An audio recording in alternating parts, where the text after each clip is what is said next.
আজকের রেসিপিটার জন্য মশলা নিয়ে নিলাম পাঁচফোড়ন, জিরে গুঁড়ো, ধনে গুঁড়ো, এলাচ আর দারচিনি ভেজে রেখে দিলাম। আর এদিকে তেলের মধ্যে আদা আর রসুন ভেজে নেওয়ার পরে দিয়ে দিলাম আগে থেকে একটু রোদে টানিয়ে নেওয়া আমের ফালিগুলো, প্রয়োজন মতো হলুদের গুঁড়ো আর বেশি পরিমাণে মরিচ গুঁড়ো দিয়ে দিলাম, প্রয়োজন মতো লবণ দিয়ে দিব।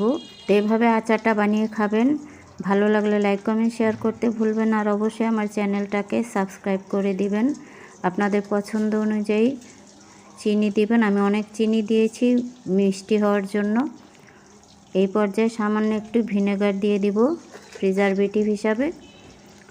আর এখন আমি এগুলোকে খুব ভালোভাবে নেড়ে নেড়ে মিশাতে থাকব যতক্ষণ পর্যন্ত চিনিটা গলে না যায়।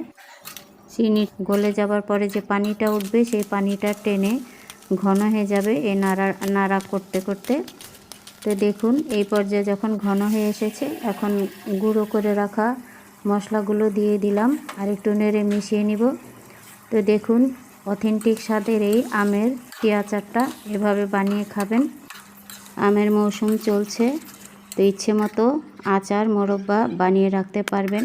তো দেখুন কতটা লোভনীয় হয়েছে, এটা খেতেও অনেক বেশি মজা হয়েছে। এভাবে বানিয়ে খাওয়ার অনুরোধ রইল।